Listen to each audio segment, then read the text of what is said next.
Apakah di masa depan manusia mampu berevolusi untuk dapat mencerna plastik?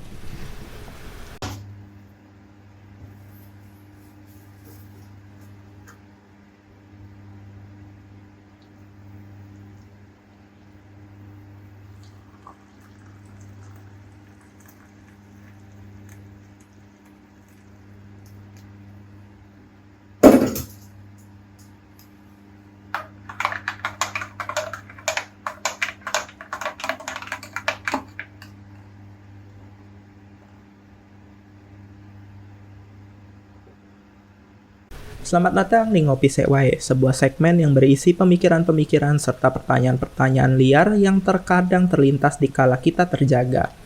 Tentunya tetap pada lingkup bidang bioscience, tanpa skrip, tanpa data. Jadi mari berdiskusi karena pemikiran liar terkadang menciptakan penemuan di luar nalar.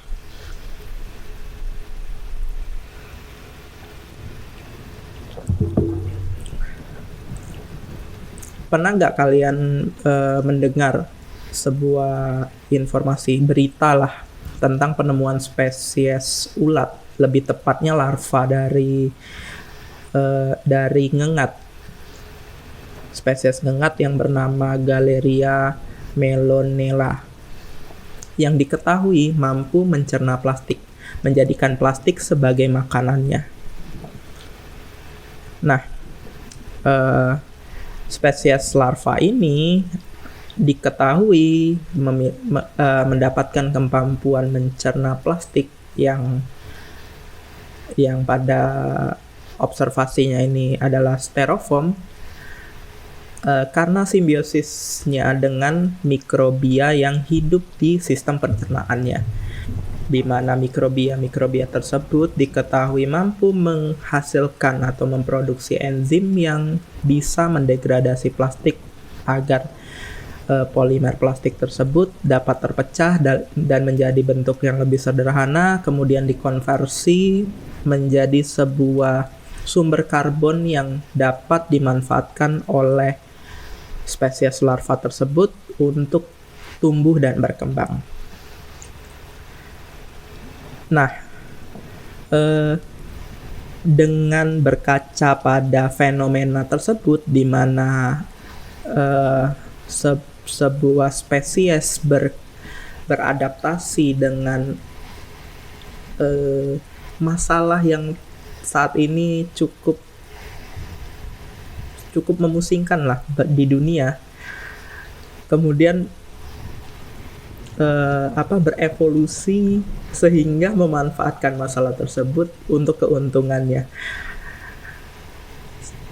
Dalam kasus ini adalah plastik, di mana plastik adalah masalah terbesar yang dihadapi dunia saat ini. Bagaimana sebuah spesies mampu berevolusi terhadap tantangan lingkungan berupa polutan plastik tersebut, lalu memanfaatkan keuntungan dari hal tersebut dengan menjadikannya sebagai sumber makanan. Nah, apakah mungkin di masa depan manusia mampu berevolusi ataupun beradaptasi dengan cara yang mungkin sama atau mirip agar dapat mencerna plastik? Ayo, mungkin nggak kira-kira? Jadi plastik sendiri adalah masalah berat, masalah besar yang dihadapi dunia saat ini, di mana polusi plastik saat ini benar-benar sudah tidak terkontrol.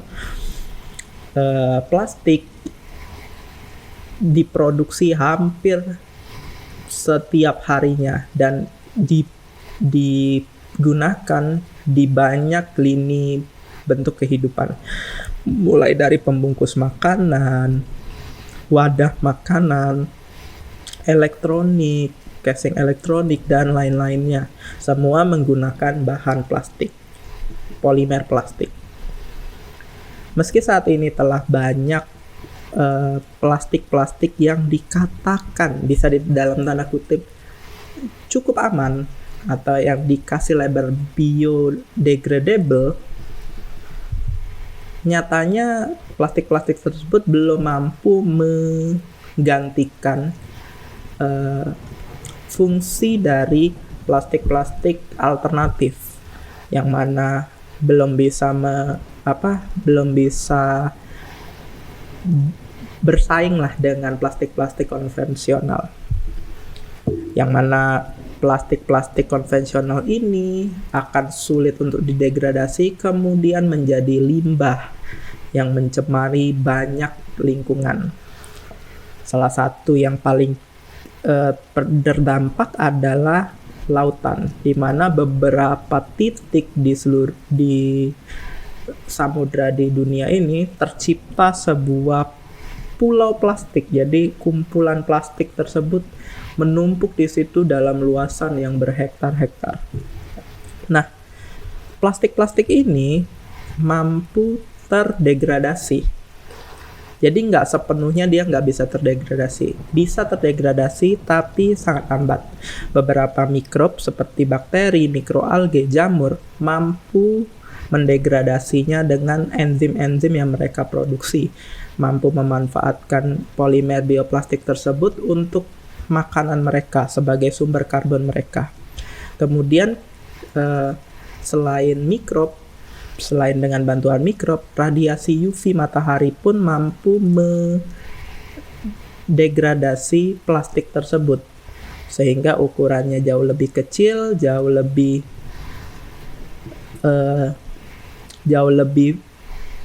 mudah tertransport. Jadi jauh lebih mobile lah, jauh lebih mobile. Yang saat ini kita kenal dengan masalah baru, yaitu mikroplastik. Mikroplastik pada dasarnya adalah partikel plastik yang berasal dari kebanyakan berasal dari breakdown-nya makroplastik, plastik-plastik berukuran besar. Nah, mikroplastik sendiri ukurannya itu kurang dari 5 mm.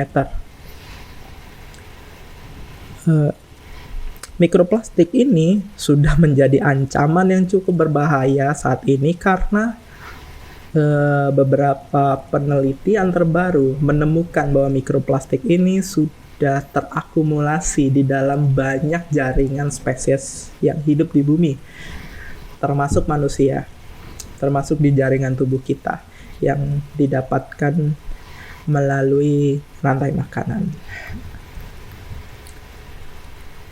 Mikroplastik ini ada banyak macamnya, banyak ditemukan dalam banyak bentuk.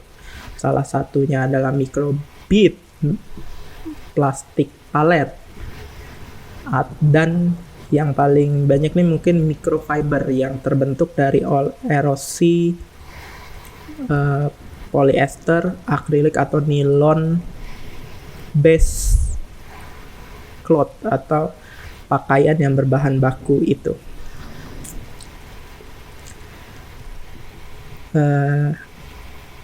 Seberapa parahnya pencemaran mikroplastik ini bahkan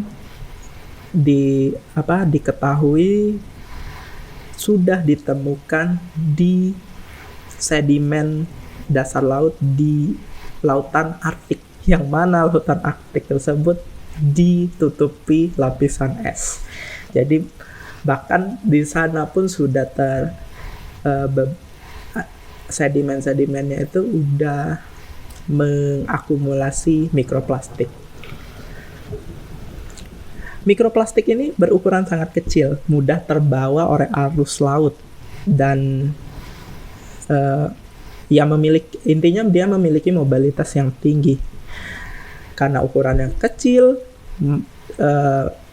akan sangat mudah mikroplastik ini terabsorpsi ke jaringan makanan, jadi masuk ke dalam rantai makanan.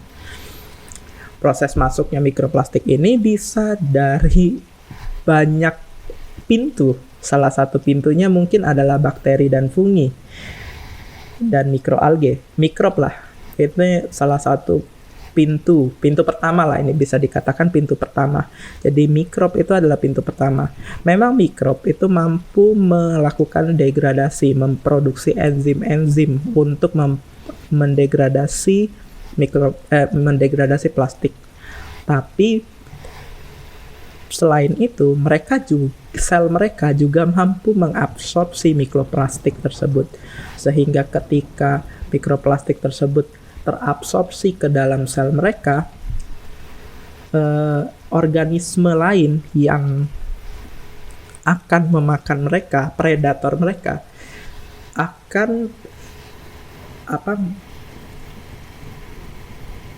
mendapatkan mikroplastik tersebut. Jadi mikroplastik yang sudah terakumulasi tersebut akan berpindah ke jaringan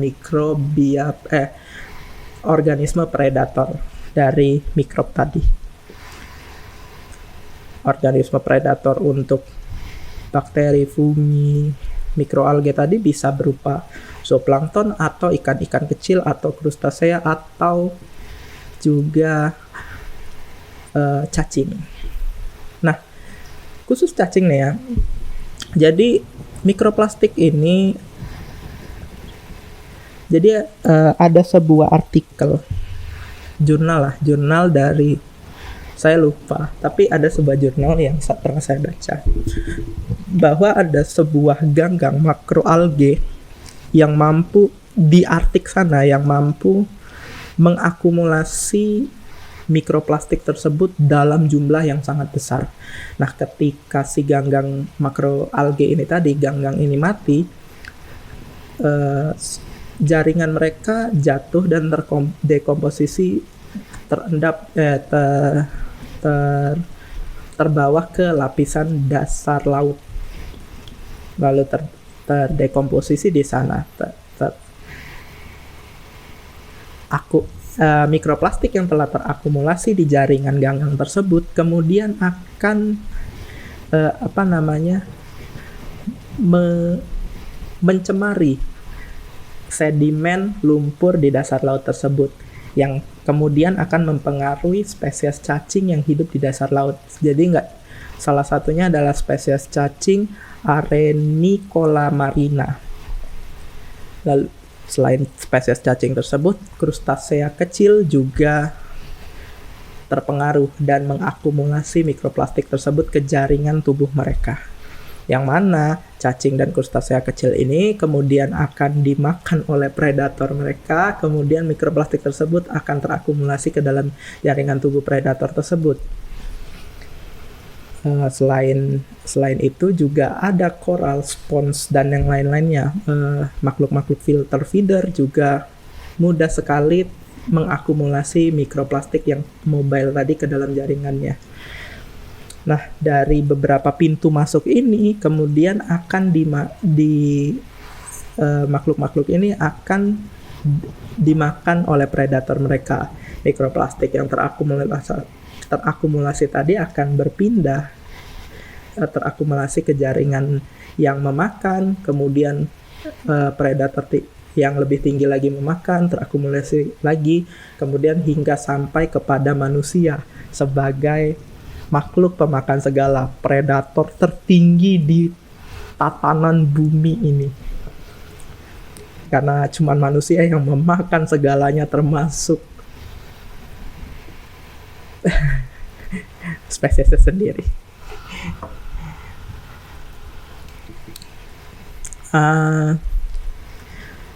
Selain dari pintu-pintu tersebut, mikroplastik tersebut juga bisa langsung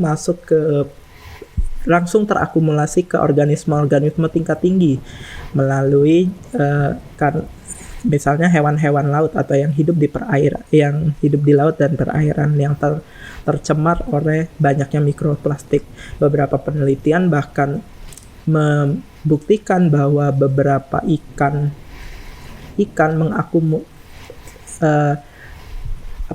insang ikan itu terakumulasi oleh mikroplastik yang mencemari lautan. Yang kemudian tetap nanti berakhir dan bermuara pada dimakan manusia, yang mana diketahui dari riset tahun 2022 kalau nggak salah saya pernah baca, mikroplastik ini telah terakumulasi di darah manusia, bahkan dengan konsentrasi sekitar 1,6 mg per liter. Itu yang dari beberapa volunteer yang diambil sampel darahnya. Tadi kita dari tadi bahas tentang laut ya, mikroplastik yang berasal dari lautan, pencemaran mikroplastik di lautan. Nah, mikroplastik itu nggak cuma ditemukan di lautan, hampir di semua badan air, termasuk di darat. Jadi mikroplastik di mana ada pencemaran plastik, plastik tersebut akan terdegradasi, akan menciptakan partikel mikroplastik yang mana akan terserap oleh organisme-organisme yang ada di sekitar cemaran tersebut. Jika dia di darat, dia akan terjerap dulu oleh akar tanaman, lalu terakumulasi di jaringan tanaman, kemudian dimakan oleh herbivora yang memakan tanaman tersebut, hingga nantinya tetap berujung pada manusia.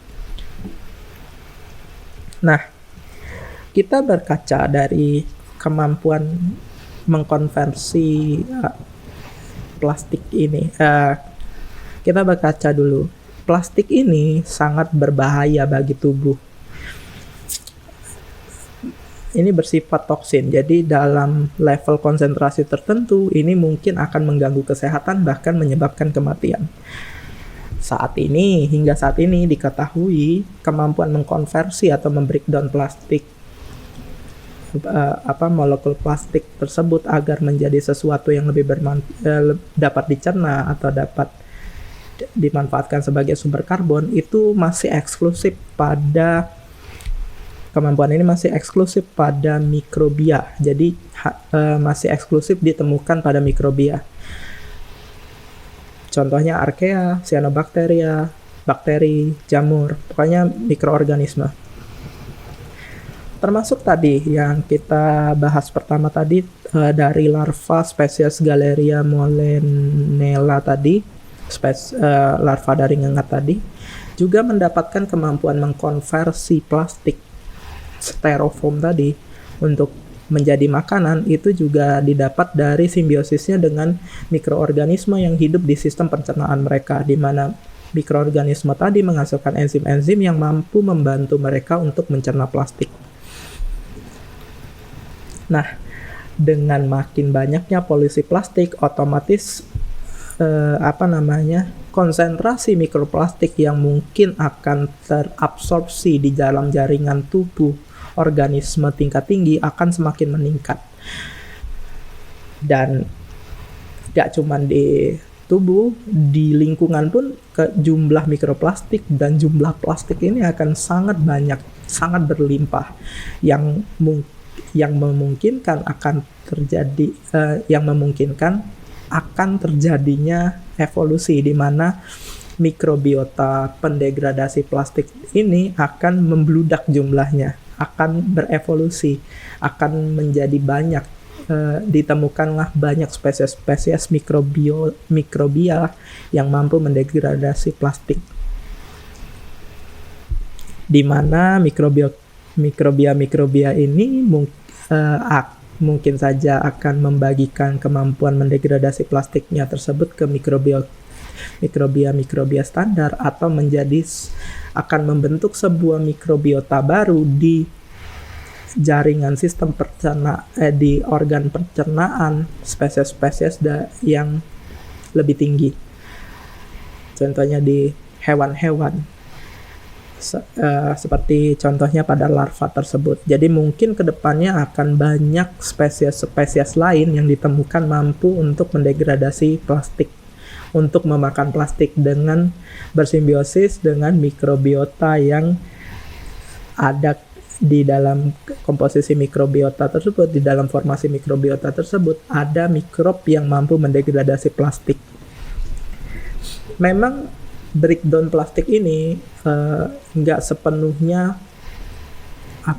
aman. Jadi biasanya senyawa antara dari degradasi plastik ini bahkan bersifat lebih beracun daripada plastik.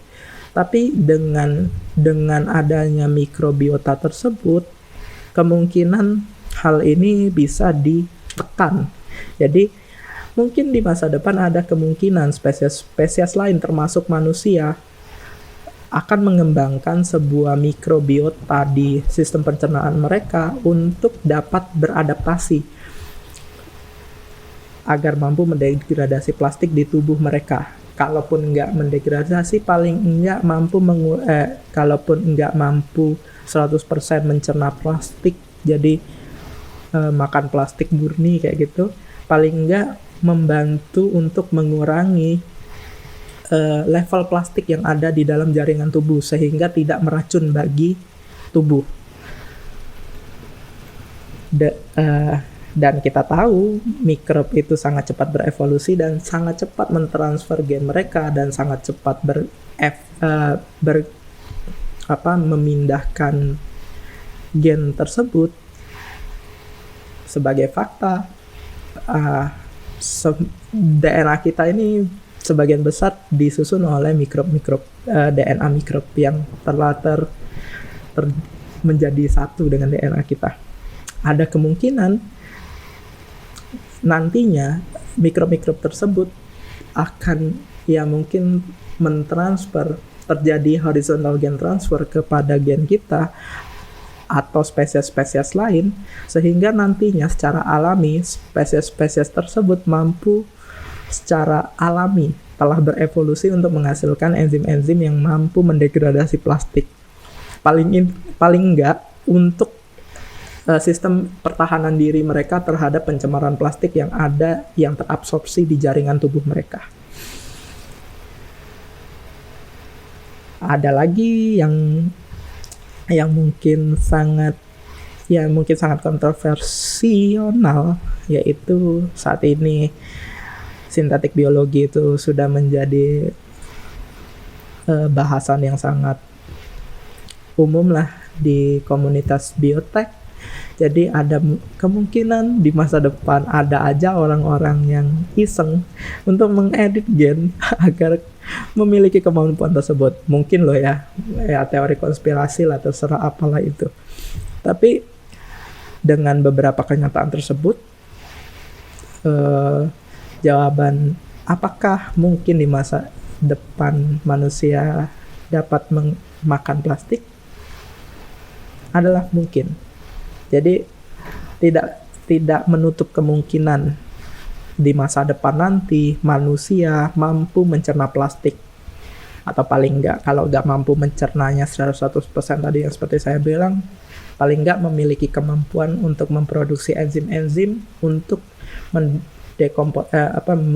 breakdown plastik sehingga mampu beradaptasi agar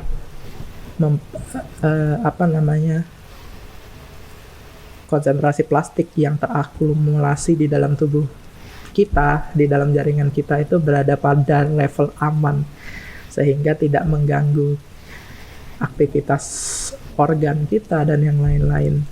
Ya mungkin itu masih dalam jangka waktu yang panjang, dan kan kita tahu kita masih terus berevolusi sampai hari ini. Evolusi manusia nggak bisa berlangsung pada 1-2 hari, ya mungkin beberapa generasi berikutnya. Jadi nggak menutup kemungkinan hal tersebut mungkin saja terjadi. Tapi cukup menarik bagaimana kalau nantinya kita bisa makan plastik. Apakah kita tidak membutuhkan yang lain-lain, atau masihkah kita bisa disebut manusia, atau kita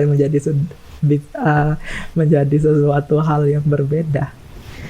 Ya, apapun itu, mungkin sekian dulu pemikiran liar dari saya tentang apakah mungkin manusia bisa memakan plastik yang didasari dengan polusi plastik yang makin gila saat ini. Jika ada yang ingin berkomentar atau yang tidak setuju dengan pemikiran goblok saya ini, bisa berkomentar di kolom komentar, atau bagi yang memiliki informasi lebih advance atau lebih baik dalam menjelaskan fenomena-fenomena ini, bisa berkomentar di kolom komentar. Mari kita berdiskusi. Sampai jumpa di episode Ngopi Sewai berikutnya. Saya Punta, sampai jumpa.